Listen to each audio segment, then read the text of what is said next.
కార్యకర్తలను విస్మరిస్తిరి, పదవులు రాగానే మీరు పంచక తింటిరి. ఇంకా ఎంత దుర్మార్గం అంటే కార్పొరేషన్ పదవుల లిస్ట్ వేసిరు. ఆ కార్పొరేషన్ పదవుల లిస్టులో మీరు 30-33 వేస్తే అన్న జగ్గారెడ్డి గారి సతీమణికి ఒక కార్పొరేషన్ ఇచ్చిరు. అందులో ఏం రాసిరు ఎక్కేనా, ఆమె పేరు ఏదో గౌడ్ అని రాసిరు, నిర్మలా గౌడ్ అని రాసిరు. ఎట్లిచ్చినట్టు గౌడ్ల కోటాలు ఇచ్చినట. ఇంకొక ఆమె నల్గొండ జిల్లా యాదాద్రి శోభారాణి గారు ఏమో, ఆమె రెడ్డి సామాజిక వర్గం, ఆమెకెట్టించి కురుమ సామాజిక వర్గంలో ఇచ్చిరట. అంటే మీరు పదవులు పంచుకొని 10 ఏళ్ల పాటు అధికారానికి దూరంగా ఉండి అహర్నిశలు కొట్లాడిన కాంగ్రెస్ పార్టీ కార్యకర్తలు కనీసం గుర్తించకుండా మీరు పప్పు బెల్లాల లెక్క పంచుకొని పోతా ఉంటే ఆ పార్టీ కోసం కష్టపడ్డటువంటి కాంగ్రెస్ పార్టీ కార్యకర్తలు ఎటుపోవాలా, ఏం కావాలా? అందుకోసమే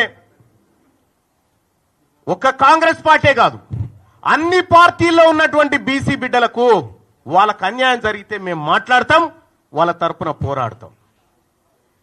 ఇక రెండో విషయం, ముఖ్యమంత్రి గారు 6 నెలల కాలం అసెంబ్లీకి పార్లమెంటుకు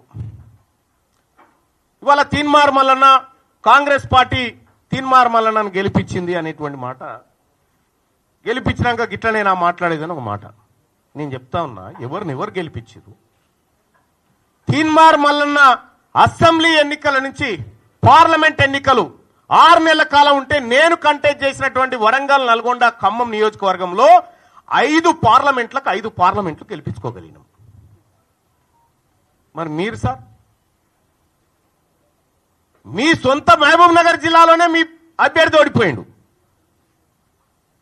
మీరు సిట్టింగ్ ఎంపీగా ఉన్న మల్కాజ్గిరిలో ఒక సీట్ రాలే. ఇవాళ మీరు కరెక్ట్ గా పనిచేసినంటే 6 నెలల పాటు కరెక్ట్ గా కాంగ్రెస్ పార్టీ విధానాల కోసం పనిచేసినంటే ఆ 8 సీట్లు కూడా కాంగ్రెస్ పార్టీకి వస్తే ఇలా నరేంద్ర మోడీ ప్రభుత్వమే లేదు కేంద్రంలో. పరోక్షంగా మీరు సహకరించుకుంటా ఇవాళ కాంగ్రెస్ పార్టీని ఖతం చేసేటువంటి ఉద్దేశంతో మీరు ముందుకు పోతా ఉన్నారు. మీరు పొండి, మీ విధానాలు కూడా అర్థమవుతా ఉన్నాయి. నిన్నగాక మొన్న కాంగ్రెస్ పార్టీ ఎమ్మెల్సీ అభ్యర్థి నరేందర్ రెడ్డి గారు ఆయన ఎన్నికల ప్రచారానికి పోయి ఈయన గెలిచినా గెలవకపోయినా ఒకటే అని చెప్పి, ఈయన గెలిచినా గెలవకపోయినా ఒకటే అని చెప్పే, మరి నరేంద్ర మోడీ గారు బొమ్మ పెట్టుకున్నటువంటి బీజేపీ అభ్యర్థి ఆడ గెలుస్తా ఉన్నాడు. ఇంకో టీచర్ ఎమ్మెల్సీ ఎన్నికల్లో భారతీయ జనతా పార్టీ ఒక బీసీ బిడ్డకు టికెట్ ఇచ్చి ఫస్ట్ ప్రియారిటీలో టీచర్ ఎమ్మెల్సీ గెలిచి ఆ ఇంపాక్ట్ తోటి పట్టభద్రుల ఎమ్మెల్సీ ఎన్నికలు కూడా గెలుస్తా ఉంది. మీరు జిల్లాలు మొత్తం ఈ మెదకు, ఆదిలాబాద్, నిజామాబాద్, కరీంనగర్ పిట్ట తిరిగి నడుదిరిగి ఎమ్మెల్సీ ఎన్నికలు.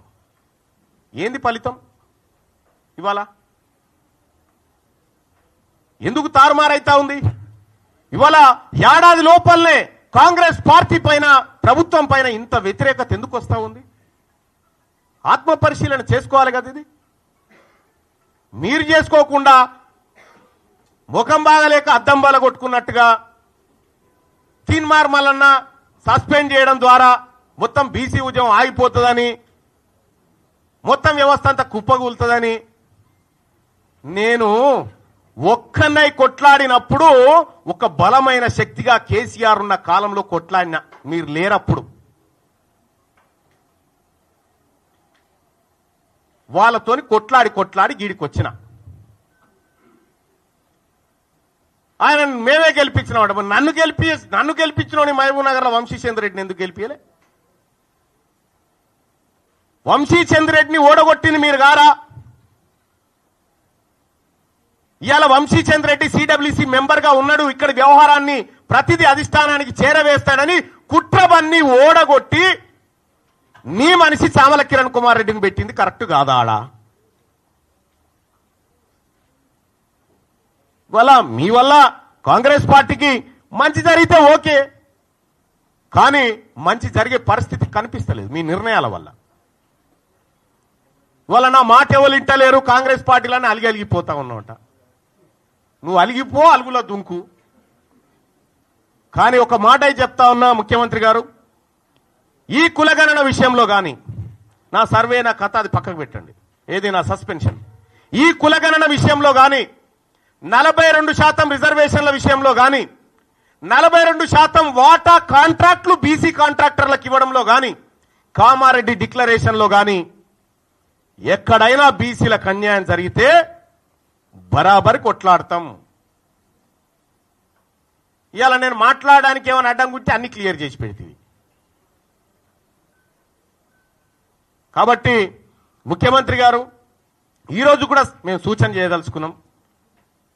నన్ను సస్పెండ్ చేస్తే నాకే ఇబ్బంది లేదు, ఎందుకంటే తిన్మార్ మల్లన్న గత ప్రభుత్వం మీద కొట్లాడి 100 రోజులు జైలు జీవితాన్ని గడిపినటువంటి వాడిని నేను.